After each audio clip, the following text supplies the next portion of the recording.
Assalamualaikum warahmatullahi wabarakatuh. Waalaikumsalam. Good morning Dapips, welcome to Smaneda Podcast. Saya Nafila Afrelin dari kelas 12 IPS 3. Pada hari ini, Smaneda kedatangan tamu yang sangat istimewa sekali yang akan berbagi ilmu pengetahuan dan informasi dengan kita semua. Siapakah beliau? Yuk kenalan. Selamat pagi Pak. Selamat pagi. Apa kabar Pak? Alhamdulillah baik. Sebelumnya terima kasih ya Pak sudah menyempatkan waktunya untuk hadir di Smaneda berbagi informasi ilmu pengetahuan dengan Smaneda People. Oh ya Pak, ngomong-ngomong kan saya ini ya masih belum kenal nih sama Bapak. Masih belum kenal lebih dekat sama Bapak ya. Mungkin Smaneda People juga sama Pak ya. Mungkin jika berkenan Bapak bisa perkenalkan diri Pak. Baiklah. Bisa ya. diceritakan dulu pengalamannya hingga menjadi jaksa yang hebat seperti sekarang ini. Nama saya Pak Nurhoyin, sarjana hukum MH atau singkat SHMH kayaknya.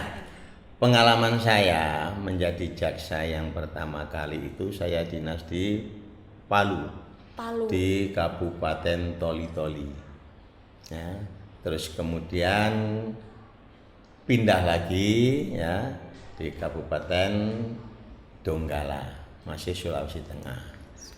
Kemudian dipindah lagi ya ke Kalimantan, Balikpapan ya menjadi Kasubsi yaitu Sospol, Sosial dan Politik Budaya di Seksi Intelijen. Terus kemudian menjadi Kepala Seksi Tindak Pidana Khusus di Kejaksaan Negeri Kabupaten Penajam Pasir Utara yang sekarang menjadi calon ibu kota negara ya. Mudah-mudahan nanti ini tidak ada halangan. Nah, kalau dipindah di sana bisa cepat sukses. Amin ya rabbal alamin. Nah, itu kemudian pindah di Jawa Timur ya. Dan sekarang ini di Kejaksaan Negeri Kabupaten Lumajang sebagai jaksa fungsional pada Seksi Intelijen. Oh, iya Pak. Untuk alamat Bapak itu di mana Pak? Aslinya mana? Saya dari Jember ya. Oh, Jember. Nah, jadi pendidikan saya mulai dari dasar sampai S1 selesai di Jember, S2-nya selesai di Malang ya. Akhirnya jadi anak Arema. Oh ya Pak. Untuk kehadiran Kejaksaan Negeri Kabupaten Malang di SMA N1 Dampit kan merupakan serangkaian kegiatan program Jaksa Masuk Sekolah. Kalau boleh dijelaskan Pak, tujuan jaksa masuk ke sekolah ini apa sih Pak? Tujuan jaksa masuk sekolah ya, maka ini untuk melaksanakan perintah dari Jaksa Agung. Jadi jaksa itu biar dikenal oleh anak-anak, menjadi sahabat anak ya. Oleh karena itu ingin mendapat kepercayaan publik dan mendapat dukungan dalam menerapkan dan melaksanakan tugas untuk menegakkan hukum khususnya di bidang penuntutan dan penyidikan di tindak pidana khusus. Jadi kayak untuk menyelesaikan masalah di sekolah membantu gitu. Oleh karena itu anak jaksa masuk sekolah ini memberi penerangan hukum, penjelasan hukum, pemahaman hukum ya, supaya anak-anak ini ya sebagai calon pemimpin bangsa ya tidak berhadapan ya dengan hukum ya, tidak berhadapan dengan hukum karena memang belum waktunya anak-anak ini dihadapkan oleh hukum. Oleh karena itu kami memberi pemahaman hukum, jangan sampai anak-anak ini melanggar hukum ya, karena sekarang sedang ngetren kan, ada tawuran pelajar antara sekolah maupun internal. Nah ini karena masih sifatnya anak-anak harus dibina dan diarahkan, jangan sampai nanti anak-anak ini nanti terpengaruh sehingga melakukan hal-hal yang tidak baik, melanggar hukum, contohnya yaitu menyabu, terus kemudian pakai pil ekstasi, melakukan kekerasan, karena anak-anak dilindungi oleh undang-undang ya. Kalau itu sampai terjadi nanti akan terjadi proses hukum. Ya, yang diterapkan adalah kalau itu narkotika, ya sabu-sabu, itu undang-undang narkotika dan psikotropika, ya. Jadi ancamannya di sini itu bukan main, gitu. Jadi undang-undang narkotika nomor 35 ya itu tahun 2009 itu ancamannya hukumannya itu ya minimal itu 4 tahun, ya denda 800 juta itu kalau pemakai. Kalau mengedarkan, ya, menjadi perantara, menjual, itu ancaman minimal 5 tahun, terus kemudian denda 1 miliar. Makanya ini kami datang ke sini supaya anak-anak tadi sudah ikut apel upacara, ya, kami jelaskan bahwa anak-anak ini harus disiplin dan tidak salah bergaul dan tidak melakukan kekerasan dan melakukan tindak pidana yang lain. Nah, namun karena ini anak-anak, undang-undang ini kalau diproses nanti ancamannya itu tidak seperti orang dewasa, separuh dari orang dewasa. Separuhnya dari orang dewasa. Jadi kalau seumpama tindak pidana 5 tahun, kalau untuk anak-anak 2,5 tahun. 2 tahun setengah, gitu betul, Mbak. Untuk selanjutnya Pak ya, ini kalau di zaman sekarang ini kan Pak, masyarakat di dunia maupun di Indonesia ya Pak ya, itu 90% menggunakan media sosial. Nah, tak terkecuali juga pelajar. Nah, saat ini juga banyak anak-anak usia sekolah pengguna internet dan medsos tidak memahami, bahkan tidak tahu apa itu cybercrime dan UU ITE. Bahkan ada beberapa pihak yang menafsirkan bahwa UU ITE ini membatasi kebebasan berpendapat dan berekspresi. Bagaimana sih Pak tanggapannya terkait hal tersebut Pak? Ya, kalau masalah pakai siber itu Mbak ya, kan sudah ada Undang-Undang ITE nomor 19 tahun 2016 kalau tidak salah, ya toh. Itu tidak diperbolehkan, bukan membatasi ekspresi, tetapi kalau sifatnya itu nanti isinya itu ya mendiskusikan orang lain, merugikan orang lain, ya, mentransaksikan tanpa izin semuanya itu, maka dalam pasal 45 itu ayat 1 dikenakan ancaman pidana itu 6 tahun, ya, dan denda 1 miliar.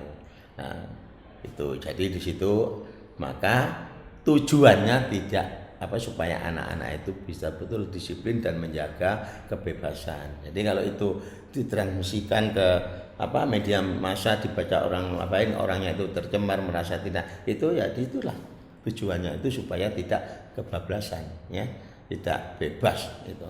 Contoh sekarang, kemudian kayak sekolah ini guru mengajar, terus kemudian anaknya rame, agak marah-marah, terus kemudian di video, setelah itu video itu disebarluaskan bahwa guru ini, nah ini kan sudah perbuatan yang tidak baik, ya, artinya anak-anak itu sudah melampaui batas. Kalau nanti gurunya itu sampai dibaca oleh banyak pencemar bisa melakukan penuntutan, tapi guru ini jarang yang melakukan, tapi karena guru itu sifatnya itu membina, ya, membina atau mendidik kepada anak. Nah itu makanya diadakan ya pertemuan-pertemuan untuk diselesaikan masalah itu secara internal. Tapi kalau tidak bisa, maka itu tetap diproses hukum. Maka disinilah letak program Jaksa Agung untuk mengadakan rumah restoratif justice, penyelesaian perkara diselesaikan secara keadilan berdasarkan restoratif justice. Ya, artinya berdasarkan keadilan itu ada di hati nurani. Yang bermasalah ini dimusyawarahkan, didamaikan, ya, yaitu tidak semata-mata harus ditindaklanjuti secara yuridis, ya, tidak hukum di pengadilan, ya, jadi harus dimusyawarahkan. Dan ini nanti apabila ada seperti di SMA 1 Dampit ada yang tidak bisa diselesaikan, maka oleh polisi dilimpahkan di kejaksaan, maka kejaksaan nanti akan diadakan restoratif justice di rumah ini, ya, di sekolahan ini, ya, untuk didamaikan, gitu Pak. Nah, apa saja persyaratan yang bisa diselesaikan secara restoratif justice? Satu, tindak pidana yang ancaman hukumnya itu tidak lebih dari 5 tahun. Kemudian yang kedua, ya, pencurian, ya, itu yang kerugiannya di bawah 2,5 juta. Yang ketiga, ya, tidak pernah dihukum, bukan residivis. Kemudian yang keempat itu khusus untuk anak-anak yang di bawah umur, ya. Nah, itu tidak semuanya perkara bisa di restoratif justice, tapi seperti ada perbuatan yang merugikan, contoh anak-anak ini sudah terlampaui batas melakukan perbuatan yang tidak pantas, ya, katakanlah itu perbuatan perkosaan atau pencabulan terhadap sesama anak di bawah umur, itu ya. Nah, ini kan ancamannya di atas 5 tahun, 5 tahun. gitu. Nah, yaitu 12 tahun. Makanya kalau ini dilakukan, ya, kemudian korbannya tidak menerima, ya tetap harus kita proses hukum. Itu loh, Pak, ya. Terus untuk kan ada restoratif justice nih Pak ya di sekolah. Nah, restoratif justice di sekolah ini apakah bisa untuk umum atau hanya khusus untuk warga sekolah saja, Pak? Yang dibentuk di sekolahan yang sudah diresmikan tempo hari, ya, oleh Kepala Kejaksaan Negeri Kepanjen, ya, dipusatkan di SMA Negeri 1 Kepanjen, khusus untuk anak sekolah, untuk pelajar, ya. Jadi kalau itu bukan pelajar, sudah ada tempatnya. Rumah restoratif justice itu dibentuk di seluruh kecamatan Kabupaten Malang di desa. Di desa. Ya. Jadi per desa itu desa, ada, ya, itu untuk ada. orang luar yang bukan anak-anak pelajar, ya, gitu. Kemudian Pak, yang terakhir ya Pak ini tentang pemidanaan. Sebenarnya apa yang menjadi tujuan akhir dalam sebuah pemidanaan? Apakah untuk menciptakan efek jerah atau menciptakan keteraturan dan keamanan, dan apakah untuk menciptakan tegaknya aturan hukum, Pak? Nah, ini pertanyaannya ini sebenarnya sudah tercover, ya. Tujuannya pemidanaan itu satu saja sudah dijawab, untuk membuat efek jerah supaya orang itu tidak melakukan kriminal, baik itu dewasa maupun anak-anak. Kemudian yang kedua itu adalah untuk menegakkan hukum, gitu. Jadi orang yang diancam hukuman, katakanlah itu, ya, maksimal hukumannya itu 20 tahun, ya, tidak semata-mata nanti akan dihukum 20 tahun. Apabila dalam proses hukum itu ada hal-hal yang memberatkan, ada hal yang meringankan, nah ini nanti akan menjadi pertimbangan jaksa penuntut umum, ya, untuk melakukan penuntutan, ya.